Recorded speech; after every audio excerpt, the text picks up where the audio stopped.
Le film commence avec Sui Chanjin, une riche héritière qui a hérité de toute la fortune familiale. Chanjin se croit supérieure à tous, car elle est plus riche, plus puissante et plus belle. Elle est aussi assez rusée. Mais elle se retrouve en difficulté lorsque sa mère décède soudainement et qu'elle doit reprendre le travail de sa mère à la compagnie. Un jour, en allant au bureau, la voiture de Chanjin traverse un tunnel et se retrouve dans le monde des morts. À ce moment-là, elle a très peur et fait de son mieux pour s'en sortir. Alors, la faucheuse la laisse retourner dans le monde des vivants, mais seulement pour 30 jours. Elle doit utiliser ce temps pour changer sa mauvaise attitude. Puis Chanjin se retrouve dans sa chambre. Elle pense que ce n'était qu'un rêve, mais elle voit alors une montre à son poignet qui compte à rebours. Elle panique et essaie de l'enlever, mais elle ne peut pas. Personne d'autre ne peut voir la montre, ce qui déconcerte un vendeur d'une boutique de montres lorsqu'elle y va chercher de l'aide. Chanjin devient très frustrée et frappe la table, se demandant si c'est même une vraie boutique de réparation de montres. Peu après, Chanjin est allée à l'hôpital en espérant qu'un médecin puisse l'aider. Mais au lieu de cela, le médecin a dit qu'elle souffrait peut-être d'un trouble mental. Cela l'a beaucoup bouleversée. Alors, elle a demandé à son assistante Julie de dîner avec elle. Quand Chanjin a parlé de la mystérieuse montre à son poignet, Julie était elle aussi confuse. Voyant Chanjin triste, Julie lui a dit qu'elle la croyait. Puis, les choses ont empiré lorsque la tortue chérie de Chanjin est morte. Elle est allée dans un cimetière pour animaux pour enterrer sa tortue convenablement. Le cimetière était tenu par un homme simple nommé Zhou Qingyan. Qingyan est un type franc qui ne s'intéresse ni aux femmes ni aux problèmes des autres. Même si certains pourraient le trouver pauvre, il est heureux dans sa vie. Le lendemain de la mort de sa tortue, Chanjin était au cimetière en pleurs.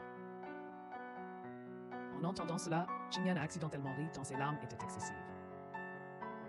S'étant rendu compte, Qingyan a rapidement faim de pleurer à son tour. Il a essayé de ne pas rire, mais Chanjin pleurait tellement que Chanjin ne put s'en empêcher. Quand Chanjin réalisa qu'il riait, elle se fâcha terriblement. Là, Qingyan a essayé de dire qu'il ne se moquait pas d'elle, mais elle ne le crut pas et se lança à sa poursuite. Dans la cohue, Chanjin trébucha et finit par tomber dans les bras de Qingyan. Peu après, l'ami de Qingyan, Lu Fan, est arrivé et a vu ce qui se passait. Chanjin a exigé des dédommagements car elle se sentait lésée. Lu Fan la supplia de clémence et expliqua que Qingyan Sun souffre d'un trouble qui le faisait rire lorsqu'il était triste et pleurer lorsqu'il était heureux. En entendant cela, Chanjin se montra sceptique et demanda si un tel trouble existait vraiment. Malgré les explications, elle insista pour obtenir une compensation, ce qui laissa Qingyan et son ami perplexes. Pendant ce temps, Chanjin s'agaçait de plus en plus de leur conversation, la trouvant futile et perdant son temps. Elle regarda sa montre et constata qu'elle s'était arrêtée, ce qui la rendit soudainement très excitée, et elle se mit à parler toute seule. Lu Fan chuchota alors à Qingyan que Chanjin avait peut-être un problème plus grave. Ils proposèrent de compenser en renonçant aux frais funéraires de la tortue et en lui offrant quelques cadeaux et sculptures. En entendant cela, Chanjin accepta ces conditions. Sur le chemin du cimetière pour animaux, Qingyan remarqua quelque chose qui bougeait dans la carapace de la tortue. Ils l'ouvrirent et découvrirent que la tortue était en fait vivante. Ils la ramenèrent à la boutique et la soignèrent avec l'acupuncture. Peu après, Julie arriva pour récupérer Chanjin. Lorsque Lu Fan, qui aime flirter, et Julie, qui apprécie aussi les flirts, se virent, ils essayèrent tous deux de se charmer mutuellement. Peu de temps après, la tortue de Chanjin était de nouveau vivante, et elle était si heureuse que tout le monde put partir en bons termes. Pendant ce temps, Lu Fan ne rata pas l'occasion de flirter avec Julie. À ce moment-là, Qingyan, plus naïve, observa avec étonnement la manière dont Lu Fan était douée pour courtiser Julie, qui l'invita même à dîner. Le lendemain, Chanjin reprit sa vie habituelle de patronne. Après une longue journée de travail, elle invita Julie à dîner ensemble. Pendant le dîner, Chanjin mentionna combien elle se sentait chanceuse, car la montre à son poignet avait cessé de fonctionner. Elle essaya de la montrer à Julie, mais à sa grande surprise, la montre s'était remise à fonctionner. Elle se souvint que la montre s'était arrêtée lorsqu'elle était dans la boutique de Qingyan. Alors, elle décida d'y retourner. Arrivée à la boutique, la montre s'arrêta de nouveau. Là, Chanjin demanda à Julie de sortir, et dès qu'elle le firent, la montre se remit à fonctionner. Ils sont allés et venus plusieurs fois dans la boutique, ce qui a vraiment désorienté Qingyan. Après tous ces allers-retours, Chanjin était convaincue que quelque chose dans la boutique de Qingyan avait arrêté sa montre. Elle a décidé qu'elle voulait acheter sa boutique. Cependant, Chanjin était très arrogante à ce sujet, et Qingyan ne voulait pas vendre. Chanjin a ensuite évoqué les dettes de Qingyan, suggérant qu'il devrait vendre la boutique à bas prix et qu'elle lui paierait beaucoup d'argent. Ce commentaire a rendu Qingyan très en colère car il ressentait cela comme une insulte à sa dignité. Alors, il a fini par mettre Chen-Jin et son groupe dehors de sa boutique. Après avoir été mise dehors, Chen-Jin est rapidement passée à son plan de secours. Elle a poursuivi Qingyan parce que sa voiture avait failli provoquer un accident l'autre jour. Elle avait même des preuves vidéo de l'incident. À ce moment-là, Qingyan s'est souvenu de l'événement et s'est excusé. Cependant, Chen-Jin a quand même menacé de poursuivre le procès à moins que Qingyan ne la laisse rester chez lui. N'ayant pas d'autre choix, il a accepté et ils ont commencé à vivre ensemble. Cependant, ils ne s'entendaient pas, alors ils se détournaient l'un de l'autre chaque fois qu'ils se croisaient. Le soir, deux chefs sont apparus chez Qingyan, engagés par Chen-Jin car elle attendait un invité important. Là, elle a dit à Qingyan qu'elle allait augmenter le loyer. Elle est aussi devenue plus autoritaire, allant même jusqu'à chasser Qingyan de sa propre chambre et le menaçant d'une nouvelle augmentation de loyer. À ce moment-là, Qingyan s'est vraiment énervé, alors il a trompé les chefs en leur faisant croire que Chen-Jin avait changé le menu, ce qui signifiait qu'il n'avait plus besoin de cuisinière. Puis il a commencé à préparer de la nourriture immonde pour faire une farce à Chen-Jin. Pendant ce temps, les invités étaient arrivés. Chen-Jin était embarrassé par la mauvaise odeur, mais a essayé de garder le sourire. Bientôt, Qingyan a présenté un plat spécial. À ce moment-là, Chen-Jin a réalisé qu'elle avait été victime d'une farce, mais a dû garder son calme devant ses invités. En goûtant le plat, elle a failli vomir. L'odeur était si forte que les invités ont beaucoup bu pour tenir le coup, et finalement, ils n'ont plus supporté et sont partis. Cela a ruiné le marché de Chen-Jin, et elle a désespérément essayé de les faire changer d'avis. Après le départ des invités, Chen-Jin est devenue très en colère. Elle a poussé Qingyan contre le mur, ce qui l'a effrayé. Mais avant qu'il ne puisse réagir, Chen-Jin s'est évanouie sur lui car elle avait trop bu. Qingyan l'a alors porté jusqu'à son lit. Un peu plus tard, Chen-Jin s'est réveillée et est allée à la salle de bain pour se démaquiller. Encore somnolente, elle a accidentellement cassé une conduite d'eau. Au début, tout semblait aller bien, mais après son départ, ça a commencé à fuir. Entendant la fuite, Qingyan s'est précipité pour vérifier et a essayé d'arrêter l'eau. Il a dit à Chen-Jin de prendre ses affaires, mais comme elle mettait trop de temps, il est allé les chercher lui-même. Entre-temps, Chen-Jin a accidentellement cassé certaines des affaires de Qingyan. Ces objets étaient de précieux souvenirs de son père, alors il s'est vraiment énervé et lui a crié dessus pour son imprudence. Chen-Jin a eu peur de ses cris et a décidé de partir comme il le lui avait crié de faire. Elle était très triste et a pleuré en partant. Peu après, Lufan et Julie sont passés et ont demandé pourquoi Chen-Jin n'était pas là. À ce moment-là, Qingyan pensait qu'elle était encore dans la maison. Mais en réalisant qu'elle était partie, il a paniqué et a couru pour la retrouver. Peu après, Qingyan a trouvé Chen-Jin sur le toit d'un immeuble, ayant l'air sur le point de sauter. Il a rapidement grimpé jusqu'à elle et a réussi à l'attraper juste au moment où elle allait sauter. Puis, ils sont tous les deux tombés et accidentellement, ses lèvres ont touché les siennes. Heureusement, Chen-Jin était saine et sauve. Les gens autour, inquiets jusque-là, se sont calmés. Après cet incident, Chen-Jin a dit à son assistante Julie qu'elle ne projetait rien de dramatique. En réalité, elle pensait à acheter la boutique de Qingyan, surtout que leur relation se détériorait. De son côté, Qingyan était critiqué par son ami qui lui reprochait de ne pas se comporter comme un homme, car il estimait que les femmes devaient toujours être traitées avec douceur.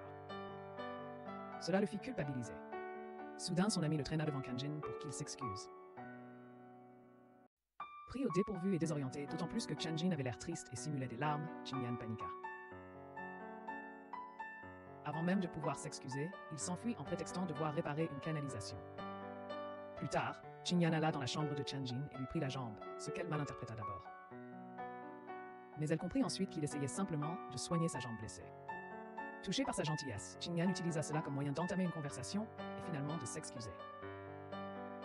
Après s'être excusé, il quitta la pièce. Curieuse, Chen-Jin jeta un coup d'œil à Qingyan et le vit triste, regardant une photo qu'elle avait accidentellement abîmée. Se sentant responsable, elle décida de réparer la photo. Elle travailla très dur jusqu'à ce qu'elle réussisse à remettre la photo dans son état original. Après avoir réparé la photo, Chen-Jin remarqua que la montre à son poignet se remit à fonctionner. Cela la rendit très paniquée et confuse. Elle se promena, vérifiant constamment sa montre, jusqu'à ce qu'elle trouve Qingyan endormie. C'est à ce moment-là que l'horloge s'est arrêtée. Là, Chen-Jin réalisa que Qingyan arrêtait l'horloge d'une manière ou d'une autre. Pour en être sûre, elle a testé cela plusieurs fois et il s'est avéré que c'était vrai. Elle a même pris une photo de Qingyan endormie avec son téléphone et a prévu d'envoyer un message vocal à Julie pour lui expliquer que Qingyan était la raison pour laquelle l'horloge s'était arrêtée. Mais alors, Qingyan, à moitié endormie, a attrapé Chen-Jin et l'a serrée si fort qu'elle n'a pas pu s'échapper. Puis, elle a fini par dormir dans le même lit que lui cette nuit-là. Le lendemain, Julie est venue et a crié en les voyant ensemble. Chen-Jin lui a tout expliqué. Elle a également partagé son nouveau plan pour faire tomber Qingyan amoureux d'elle. Julie a été choquée, mais a accepté d'aider Chen-Jin. Maintenant, Chen-Jin commençait à agir avec charme auprès de Qingyan. Quand elle a remué ses cheveux, il l'a simplement regardé fixement, le regard vide. À ce moment-là, Chen-Jin pensait que son plan fonctionnait. Mais ensuite, elle s'est souvenue que Qingyan avait un problème qui affectait ses expressions. Cela l'a de nouveau laissé perplexe. Peu après, Chen-Jin a soudainement annoncé qu'elle deviendrait l'assistante de Qingyan, ce qui l'a vraiment surpris. À ce moment-là, Qingyan ne comprenait pas pourquoi elle voulait être son assistante et qui en avait même besoin. Puis, il demanda à Chen-Jin pourquoi elle le suivait constamment. Chen-Jin fit alors pression sur Qingyan en lui montrant une vidéo de lui dormant à côté d'elle où il semblait qu'il aurait pu lui faire du mal. Là, Qingyan eut très peur. Peu après, Chen-Jin menaça de diffuser la vidéo, ce qui le força à la supplier de ne pas le faire. Ensemble, ils allèrent dans une boutique de fleurs où Chen-Jin commença son plan pour se rapprocher de Qingyan. Elle se rappela sa première leçon de Julie et essaya de parler de façon décontractée à Qingyan comme si elles étaient de bonnes amies. Mais après avoir beaucoup parlé, Qingyan l'ignora et Chen-Jin se sentit embarrassée. Elle se souvint alors d'une autre leçon de Julie, faire un compliment à Qingyan. Mais comme il ne s'y connaissait pas beaucoup en fleurs, le compliment n'avait aucun sens pour lui et il s'en alla. La dernière leçon était de faire la charmante. Chen-Jin se mit soudain à agir comme une enfant, ce qui fut si inattendu que Qingyan, qui buvait de l'eau, la recracha de surprise. Malgré cette réaction embarrassante, Chen-Jin n'abandonna pas et continua à essayer d'être encore plus mignonne. Après la visite à la boutique de fleurs, Chen-Jin emmena Qingyan déjeuner, suivant les conseils de Julie. Au déjeuner, elle essaya de faire la charmante en parlant coréen et en appelant Qingyan Appa, mais il ne la comprit pas. Alors, elle le répéta en mandarin en étant encore plus affectueuse. Malheureusement, Qingyan était trop naïve pour comprendre, ce qui a frustré Chen-Jin. Soudain, Lufan et Julie sont apparus et ont jeté un coup d'œil par la fenêtre de la voiture, surprenant Qingyan. Ensuite, Chen-Jin et Qingyan ont décidé d'inviter leurs amis à déjeuner avec eux. Ils ont tous fini par être un peu ivres et ont causé un peu de remous. Après avoir réalisé qu'ils causaient une scène, ils ont décidé de rentrer chez eux. Sur le chemin du retour, Qingyan a reçu un appel téléphonique signalant qu'un parent était en difficulté. Alors il s'est précipité pour l'aider. Arrivé sur place, il a trouvé des gens qui causaient des dégâts. Il a essayé de négocier, mais n'a pas pu faire de progrès. Voyant Qingyan en difficulté, Chen-Jin intervint confiante grâce à sa richesse.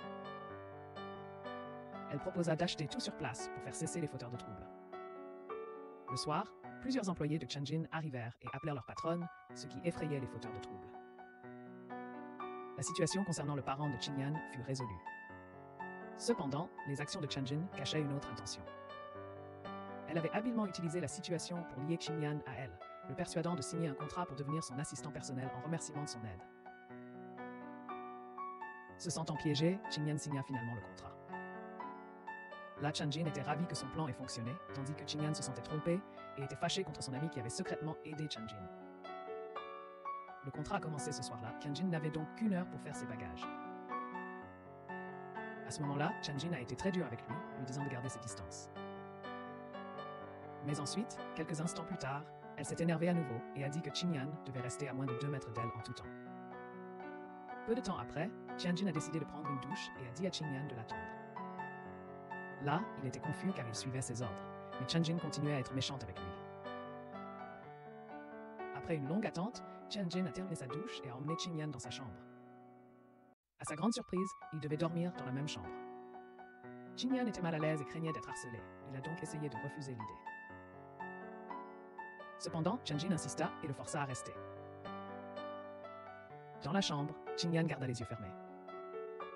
Mais ensuite, Chen-Jin précisa qu'il n'allait pas partager le lit, qu'il ne devait donc rien attendre de plus, et ils se préparèrent pour dormir. Chen-Jin, fier, exhiba les caractéristiques luxueuses de sa maison. Cependant, Qingyan se détourna sans impression. À ce moment-là, Chen-Jin fut ravi de voir que sa montre s'était à nouveau arrêtée, ce qui la rendit très heureuse. Cette nuit-là, ils réussirent tous les deux à dormir paisiblement.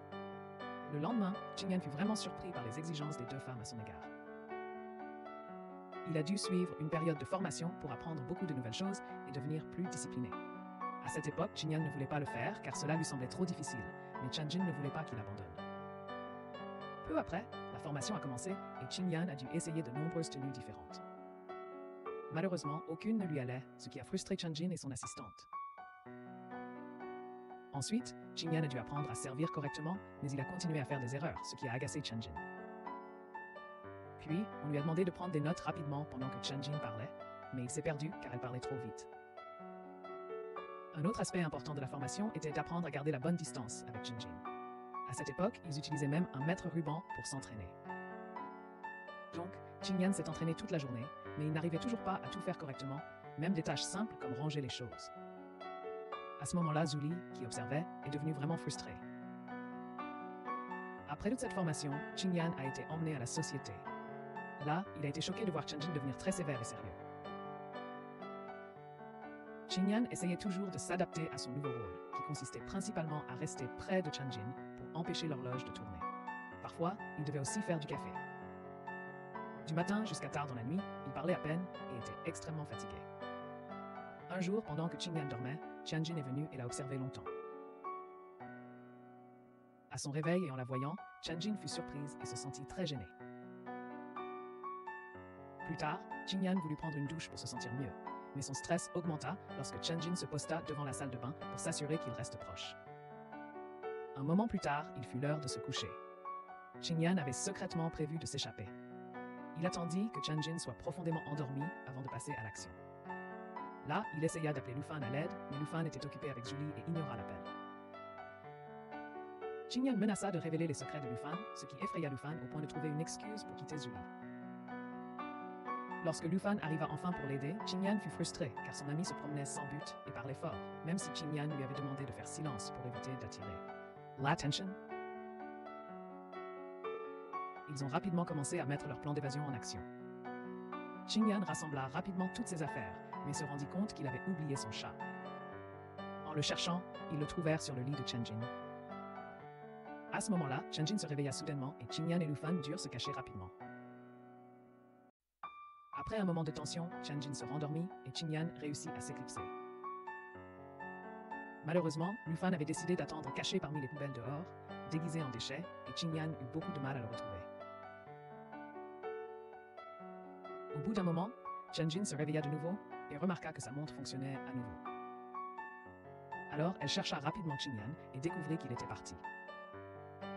Ses recherches l'ont mené à une corde que Qingyan avait utilisée pour s'échapper. Se sentant trahi, Changjin était très contrarié et a immédiatement appelé Zhu Li pour qu'elle vienne. Là, elle a exprimé sa frustration et a essayé d'appeler Qingyan, mais il n'a pas répondu, ce qui l'a encore plus irrité. Changjin soupçonnait que Qingyan avait dû être aidé pour s'échapper, alors elle a questionné Zhu Li au sujet de Lu Fan. Au début, Zhu Li ne pensait pas que Lu Fan était impliqué, mais lorsqu'elles ont essayé de l'appeler, elles n'ont pas pu le joindre non plus. Peu après, Zhu Li a vérifié la localisation du téléphone de Lu Fan et a constaté qu'il se trouvait près de la maison de Changjin. Maintenant, toutes les deux se sentaient trompées et se sont rendues à l'endroit indiqué par le GPS du téléphone. Elles n'ont rien trouvé sur place au début, mais ensuite elles ont repéré une poubelle et ont réalisé que Lu Fan s'y cachait, mettant fin à sa tentative de rester cachée. Lu Fan fut alors capturé et ramené chez Changjin. Peu après, Zhu Li prit les choses en main et exprima sa colère en habillant Lu Fan de manière exagérée et ridicule. Lu Fan le supplia d'arrêter, feignant la tristesse et les larmes, mais cela ne fonctionna pas. Quand Qingyan revint finalement, il fut choqué de voir Lu Fan habillé comme s'il était travesti. Lu Fan fut finalement relâché, mais resta fâché contre Qingyan pour l'avoir mis dans cette situation difficile. Peu après, Changjin demanda à Qingyan de lui remettre son téléphone portable. Entendant cela, Lu Fan attrapa rapidement le téléphone de Qingyan et le donna à Changjin, souriant largement, peut-être parce qu'il se sentait vaincu. Après cela, Changjin installa une application de suivi sur le téléphone pour surveiller la localisation de Qingyan et le mit en garde de ne pas tenter de s'échapper à nouveau. Elle est alors partie en trombe, laissant Lu Fan essayer de garder le sourire malgré sa contrariété. À l'heure du coucher, Qingyan est retourné dans la chambre de Changjin. Il l'a remercié pour son aide à sa famille et lui a rendu une carte de crédit que Changjin lui avait donnée pour une aide financière. Là, Changjin a dit qu'elle avait aidé parce qu'elle tenait à lui. Soudain, Qingyan a promis de toujours prendre soin d'elle pendant leur contrat. Ils se sont regardés et Changjin a commencé à rougir. Timide, Changjin a détourné le regard et a commencé à fermer le rideau entre eux. Mais juste avant que le rideau ne se ferme complètement, elle a jeté un coup d'œil à Qingyan une dernière fois. Ces paroles la mettaient mal à l'aise. Puis, par accident, elle envoya un message sur le téléphone de Qingyan. Se rendant compte de ce qu'elle avait fait, Changjin paniqua et fut vraiment gênée par toute la situation. Incapable de faire quoi que ce soit pour ce qui s'était passé, elle décida d'aller simplement se coucher. Le lendemain matin, Tianjin vit Qingyan préparer le petit déjeuner et fut surprise qu'il l'ait préparé pour elle. Elle semblait apprécier la nourriture, mais dit qu'elle ne voulait pas manger. À ce moment-là, Tianjin espérait que Qingyan insisterait pour qu'elle mange, mais il la surprit en disant que le petit déjeuner était en fait pour lui. Gêné, Tianjin se mit rapidement à manger. Plus tard ce jour-là, Tianjin a rencontré de gros problèmes au travail. Lors d'une réunion d'urgence, certains ont conspiré pour la destituer. Cela a rendu Tianjin très triste, car elle a été injustement critiquée et exclue de la réunion, et son emploi était menacé. À ce moment-là, Qingyan est resté à ses côtés et ne l'a pas laissée seule. Grâce au soutien de Qingyan, Zhu Li et Lu Fan, Tianjin a essayé de rebondir. Ironiquement, alors qu'elle travaillait dur, ses amis dormaient. Elle a envoyé des propositions à tous ses contacts en espérant obtenir un soutien financier, mais malheureusement, ses efforts n'ont pas abouti, la laissant très contrariée. Ce soir-là, Tianjin a reçu un appel d'un inconnu lui offrant une chance de collaborer. L'appelant lui avait ordonné de se rendre à un endroit précis. Mais arrivée sur place, elle réalisa que c'était un piège, car l'adresse menait à un vieux bâtiment abandonné. Quand Tianjin arriva sur les lieux, elle eut tellement peur qu'elle essaya immédiatement de s'enfuir. Mais son pneu était crevé, des clous ayant été placés là exprès. Il pleuvait des cordes, ce qui empirait les choses. Peu après, Tianjin essaya de changer le pneu, mais elle n'y parvint pas. Sentant que c'était la fin pour elle, elle abandonna, restant là, trempée par la pluie. C'est alors que Qingyan apparut soudainement, le voir lui redonna de l'espoir. Ensuite, Qingyan ôta sa veste et la lui donna, puis lui dit de monter en voiture pendant qu'il restait dehors sous la pluie. Le lendemain, Tianjin, qui venait de se réveiller, n'arrêtait pas de regarder Qingyan. Elle sourit en se souvenant de ce qui s'était passé la nuit précédente, mais lorsqu'elle essaya de le réveiller, il ne se réveilla pas. En tenant Qingyan, elle réalisa qu'il était tombé malade. Alors, Tianjin le couvrit d'une couverture, mais ce faisant, elle tomba accidentellement elle aussi. Elle essaya de préparer un médicament, mais comme elle n'avait jamais vraiment cuisiné auparavant, elle finit par faire un énorme dégât dans la cuisine. Alors qu'ils s'apprêtaient à donner à Qingyan le médicament qu'ils avaient préparé, Lu Fan et Julie arrivèrent soudainement, les surprenant et faisant renverser le médicament sur Qingyan. Le médicament était encore très chaud, ce qui malheureusement aggrava l'état de Qingyan. Peu après, ils ont préparé une nouvelle dose de médicament et Tianjin est devenue très attentive. Elle a insisté pour s'occuper elle-même de Qingyan et s'énervait chaque fois qu'il essayait de faire quelque chose seul, allant même jusqu'à lui donner elle-même son médicament. À ce moment-là, Qingyan, un peu effrayée par la colère de Tianjin, s'est laissé faire. Tout cela leur semblait très romantique, mais cela laissait Lu Fan et Julie perplexes. Puis, Lu Fan et Julie ont commenté le caractère inhabituel de la situation, voir Tianjin, habituellement si égocentrique, prendre soin de quelqu'un d'autre. Et Qingyan, d'ordinaire si indépendant, se laissait prendre en charge. Ils ont même questionné Tianjin et Qingyan, taquinant Tianjin en lui suggérant qu'elle était peut-être amoureuse, ce qui l'a mise mal à l'aise et l'a poussée à chercher des excuses. Pendant ce temps, Qingyan a été accusé avec humour par son ami d'être méchant avec Tianjin, surtout depuis qu'ils dormaient dans la même chambre. Puis, après le départ de Lu Fan et Julie, l'ambiance entre Tianjin et Qingyan est devenue gênante. Qingyan a tenté de montrer son thermomètre à Tianjin pour prouver qu'il allait mieux, mais ils ont fini par éviter maladroitement leur regard. Alors qu'ils essayaient de poursuivre leur journée, leur nervosité les a fait se heurter 2 fois. Embarrassé, Tianjin s'est retourné et a couru. Puis, ils ont décidé d'aller se promener, mais même là, leur interaction était timide et distante, bien différente de leur comportement habituel. Ils ont peu parlé et ont gardé leur distance. Peu après, Tianjin a remercié Qingyan de toujours prendre soin d'elle. Pendant qu'ils parlaient, un cycliste a soudainement percuté Tianjin et elle est retombée dans les bras de Qingyan. Après avoir passé la journée à visiter, ils sont rentrés chez eux. À leur arrivée à la maison, Qingyan commença à préparer le dîner, mais Tianjin lui demanda d'arrêter. Elle voulait cuisiner pour Qingyan car elle craignait qu'il ne retombe malade. Mais Qingyan insista sur le fait qu'il allait bien et continuait à cuisiner, mais peu après, il se coupa accidentellement la main avec un couteau. Voyant cela, Tianjin paniqua. Puis elle se précipita pour chercher la trousse de premier secours et soigna rapidement sa blessure. Pendant ce temps, Qingyan réalisa qu'il ressentait de la chaleur et du réconfort près d'elle. Après avoir soigné sa main, Qingyan retourna à la cuisine. Là, Tianjin ne put pas le convaincre d'arrêter, alors elle décida de l'aider. Cependant, elle n'était pas très douée en cuisine et ne savait même pas tenir un couteau correctement. Alors, Qingyan a fini par lui apprendre à cuisiner. Être si près de lui rendait Tianjin nerveuse, et elle a commencé à bouger maladroitement, manquant de se cogner la tête à un moment. Heureusement, Qingyan était là pour veiller sur elle. Emportée par le moment, Tianjin a suggéré qu'ils sortent manger à la place. Elle a également invité Qingyan à aller faire du shopping pour des vêtements, lui achetant tout. Cette journée l'a rendue plus à l'aise et plus heureuse auprès de Qingyan.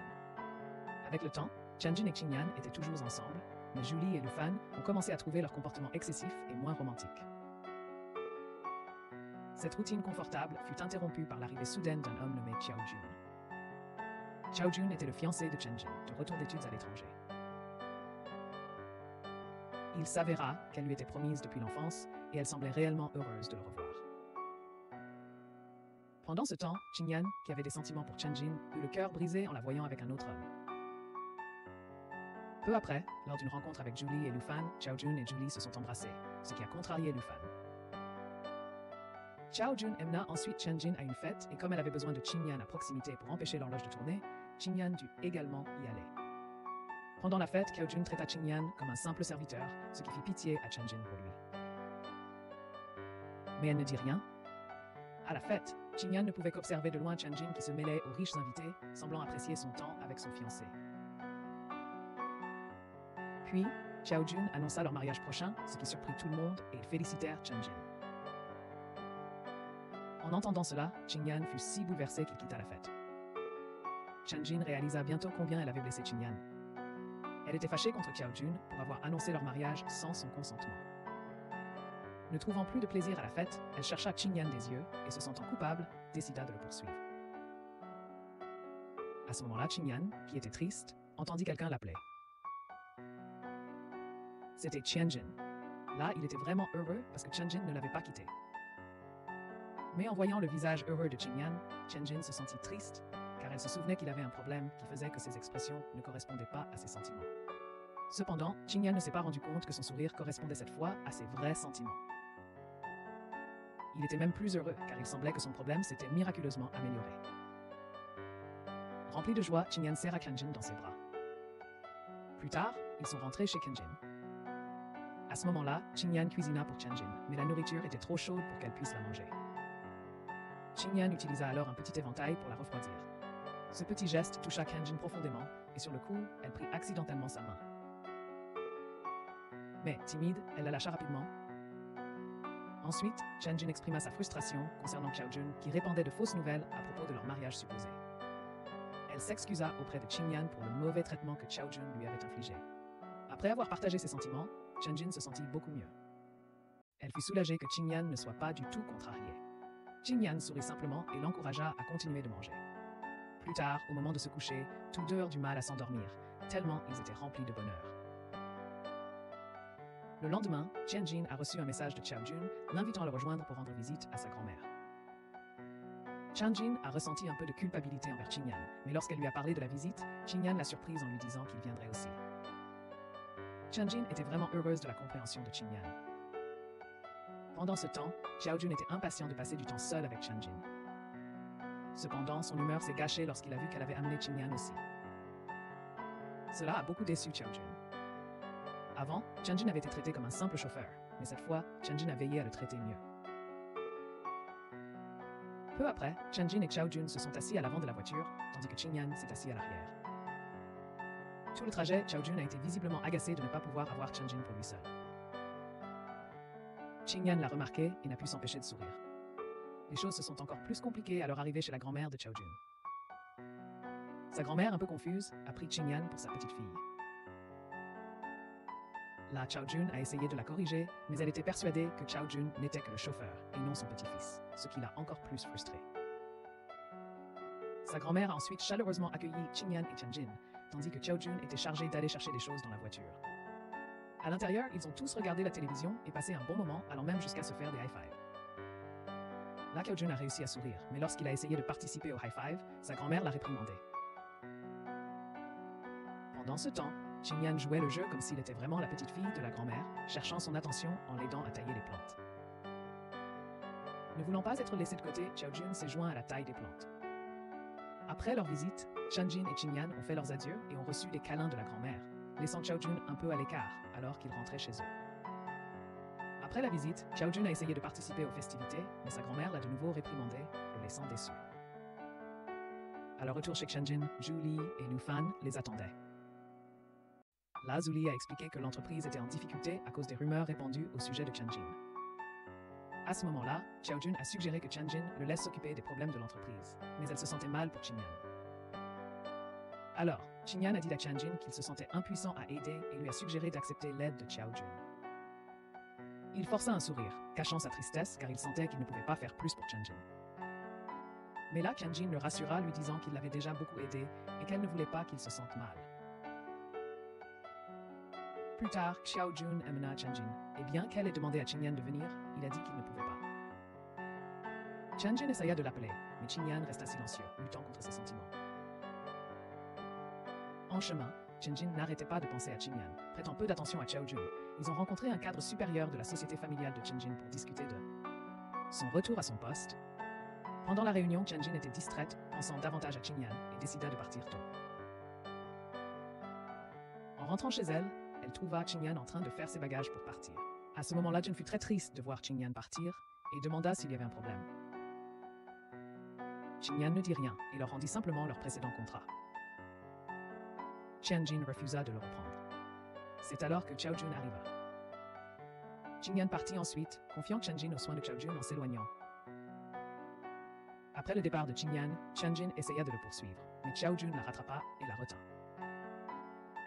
Il insulta Qingyan, disant qu'il n'était pas assez bien pour Chanjin. En entendant cela, Chanjin se mit vraiment en colère, se dégagea de l'emprise de Xiaojun et essaya de retrouver Qingyan, mais il était déjà parti. Cette nuit-là, Chanjin finit par pleurer jusqu'au matin. Le lendemain, Xiaojun réussit à tout arranger pour que Chanjin puisse reprendre son travail. Il vint ensuite voir Chanjin pour lui annoncer la bonne nouvelle et lui dire au revoir, car il retournait outre-mer. Avant de partir, Xiaojun encouragea Chanjin à continuer de poursuivre la personne qu'elle aime et avoua n'avoir jamais regretté de l'avoir rencontrée. Ils se sont dit au revoir en bons termes. Sur le chemin du retour, Xiaojun regarda de vieilles photos de lui et Chanjin de leur enfance et se sentit triste, mais il décida qu'il était temps de la laisser partir. Pendant ce temps, Qingyan ne cessait de penser à Chanjin et se sentait confus, se souvenant des moments où elle l'avait charmé. Finalement, Qingyan parla de ses sentiments à son ami Huahua. À ce moment-là, Huahua, qui communique par le langage des signes car elle ne peut pas parler, encouragea Qingyan à ne pas abandonner la femme qu'il aime. Motivé par ses conseils, Qingyan sentit une nouvelle détermination et se précipita pour trouver Chanjin. Lorsque Qingyan arriva chez Chanjin, elle n'y était pas, alors il alla la chercher ailleurs.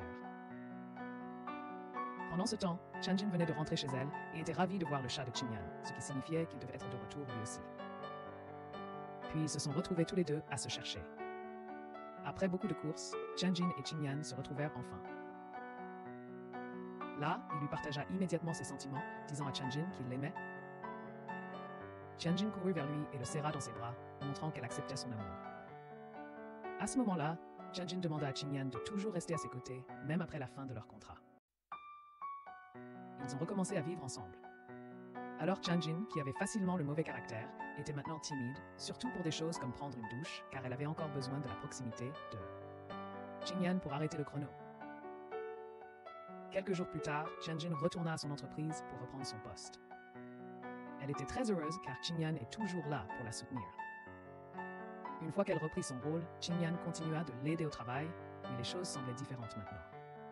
Un jour, alors que Qingyan lui tendait un verre de lait, Chanjin laissa tomber sa broche accidentellement. Comme il se baissait pour la ramasser, Chanjin ne put s'en empêcher. Elle le prit dans ses bras et l'embrassa sur les lèvres. Un soir, Qingyan invita Chanjin à dîner. Chanjin rougit lorsque Qingyan la complimenta, la trouvant belle. Arrivés à table, ils furent surpris de trouver Lu Fan et Zhu Li qui les attendaient déjà. Ce dîner était spécial car Qingyan avait prévu de déclarer à nouveau ses sentiments à Chanjin, cette fois-ci devant leurs amis. Avant d'en arriver aux choses sérieuses, Qingyan commença par attacher délicatement les cheveux de Chanjin. Une fois qu'elle fut plongée dans l'instant, Qingyan lui déclara ouvertement son amour. Les paroles de Qingyan étaient sincères et touchantes. Ému par sa déclaration, Chen Jin le prit dans ses bras, exprimant son acceptation et son amour. Ce fut un moment de véritable connexion, et ils ont senti qu'ils avaient vraiment trouvé leur âme sœur. Après avoir savouré le dîner et s'être amusés avec leurs amis, ils sont tous rentrés chez eux. De retour à la maison, Chen Jin s'est montrée très joueuse et un peu dépendante. Elle ne voulait pas se laver le visage, alors Qingyan l'a aidée. Elle n'avait pas non plus envie de se brosser les dents. Au coucher, Chen Jin a pris soin d'elle comme d'une petite enfant, la couvrant de sa couverture. Après avoir dit bonne nuit, il a essayé de partir, mais cette fois Chen Jin voulait qu'il reste près d'elle. Puis, ils sont restés ensemble et se sont tous les deux endormis. En se réveillant le matin, Chen Jin ne cessait de regarder Chen Jin, heureuse et incrédule face à la réalité. Elle lui toucha même le visage pour s'en assurer. Ce jour-là, Chen Jin avait une liste de choses qu'elle voulait faire. Elle voulait d'abord faire des gâteaux et les offrir aux enfants et à leurs parents. Elle était enthousiaste car Chen Jin était une excellente cuisinière et pâtissière. Elle n'avait donc pas à se soucier des recettes. Son souhait suivant était de marcher les yeux fermés, en ayant confiance que Chen Jin la guiderait en toute sécurité. C'était une journée spéciale pour Chen Jin. Elle réalisait tous ses souhaits grâce à la présence de Chen Jin. Après avoir terminé toutes les activités de Chen Jin, elles sont allées rejoindre Julie et Lu Fan. Là, Julie n'arrêtait pas de taquiner Chen Jin, la faisant rougir. Ce furent quelques-uns de leurs plus heureux jours. Ils décidèrent tous de partir en vacances ensemble. Cependant, pendant leur voyage, un problème inattendu surgit. Un parent de Qingyan, qui l'avait aidé auparavant, fit face à une nouvelle crise car des voleurs lui ont dérobé sa voiture de travail juste devant Qingyan. Déterminé à l'aider, Qingyan se lança immédiatement à la poursuite des voleurs. Les voleurs, réalisant qu'ils étaient poursuivis, accélérèrent leur voiture. Là, Qingyan utilisa une manœuvre de conduite astucieuse pour les forcer à s'arrêter, menant à une confrontation. Pendant le combat, la situation s'est tendue entre Qingyan et Lu Fan. À ce moment-là, Chen Jin a attrapé un voleur par les cheveux. La situation a dégénéré lorsqu'un voleur a sorti un couteau et a menacé Chen Jin. Voyant cela, Qingyan s'est précipité pour désarmer le voleur, mais il a été poignardé. Peu après, les voleurs ont fui, laissant Qingyan blessé. À ce moment-là, Chen Jin était sous le choc, voyant Qingyan blessé et gisant par terre. Puis ils l'ont emmené à l'hôpital, bouleversant profondément tout le monde, et Chen Jin en particulier. Après une longue attente à l'hôpital, le médecin est finalement sorti et leur a annoncé l'état de Qingyan. À cette époque, Qingyan avait besoin d'une grande quantité de sang, mais il y avait un problème. Son groupe sanguin était très rare et l'hôpital n'en avait pas en stock. Lorsque le médecin a mentionné le groupe sanguin de Qingyan, il s'est avéré être le même que celui de Chen Jin. Sans hésiter, elle a dit au médecin de prélever son sang pour une transfusion. Ils avaient besoin de tellement de sang que cela a laissé Chen Jin extrêmement faible. Bien que la transfusion aurait dû sauver Qingyan, tragiquement, il est décédé. Simultanément, la montre au poignet de Chen Jin s'est arrêtée et Chen Jin est également décédé. Dans l'au-delà, elle a retrouvé le faucheur. Le faucheur l'a félicité, disant qu'elle avait réussi, mais il s'est avéré que sa vie avait été échangée contre celle de Qingyan. Comprenant cela, Chen Jin saisit la main de Qingyan et essaya de l'emmener avec elle en s'échappant. Mais Qingyan ne pouvait bouger, son corps était comme une pierre ancrée au sol. Il lui dit qu'il ne pouvait pas la suivre. Bientôt, le brouillard et les ténèbres enveloppèrent Qingyan, et Chen Jin ne put que pleurer en le voyant commencer à disparaître. Tous ses souvenirs avec lui défilèrent dans son esprit alors qu'ils étaient séparés par la mort. Chen Jin se retrouva alors de retour dans son monde d'origine. En se réveillant, elle vit Julie et Lu Fan. Confuse, Chen Jin demanda ce qui s'était réellement passé. Lu Fan commença à tout expliquer. Avant la mort du père de Chen Jin, il s'était rendu chez Lu Fan, inquiet car il sentait que quelque chose n'allait pas avec son corps. Son père craignait de laisser Chen Jin seul, car il ne lui avait pas témoigné beaucoup d'amour tout au long de sa vie. Il demanda alors à Lu Fan, hypnotiseur, de l'aider à apaiser son âme, mais malheureusement, son père décéda peu de temps après.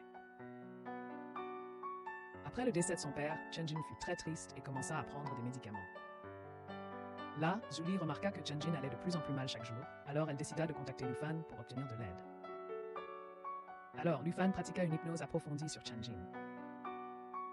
Pendant l'hypnose, elle portait la montre de son père sans le savoir. L'assassin d'âme qu'elle a rencontré dans son subconscient était en réalité Lu Fan, la guidant dans le monde réel. À ce moment-là, Lu Fan avait inconsciemment incité Chen Jin à surmonter sa tristesse liée au départ de son père en 30 jours. Lu Fan n'était pas au courant des détails des expériences de Chen Jin, mais il savait qu'elle avait réussi à gérer son chagrin. Après avoir appris tout cela, Changjin a immédiatement pensé à Chanyin. Elle a été ravie de découvrir que Chanyin était une personne réelle et en fait une amie de Lufan. Impatiente, elle s'est précipitée pour voir Chanyin. À ce moment-là, Julie et Lufan étaient perplexes quant à ce qui se passait exactement entre Changjin et Chanyin. Lorsque Changjin est arrivée chez Chanyin, elle a été émue de voir que tout est exactement comme elle s'en souvenait. Elle le trouva assis exactement là où elle se le rappelait. Changjin s'approcha, mais réalisa vite que Chanyin ne la reconnaissait pas. Ce constat la rendit très triste. Malgré sa tristesse, Changjin accepta la situation. Elle demanda à Chanyin s'il voulait passer la journée avec elle, car elle avait quelque chose d'important à faire. Chanyin accepta et ils passèrent la journée ensemble. Au moment de se séparer, Changjin exprima sa gratitude pour la présence de Chanyin dans sa vie. Sa présence lui avait apporté une chaleur qu'elle n'avait jamais ressentie auparavant. Elle a mis fin à leur moment ensemble par un an plus tard, plein d'espoir. Alors que Changjin s'éloignait, elle remarqua que Chanyin la suivait toujours, montrant qu'il existait peut-être encore un lien entre elles. Puis, alors que Changjin commençait à s'éloigner, elle se retourna et demanda à Chanyin s'il avait besoin de quelque chose d'autre.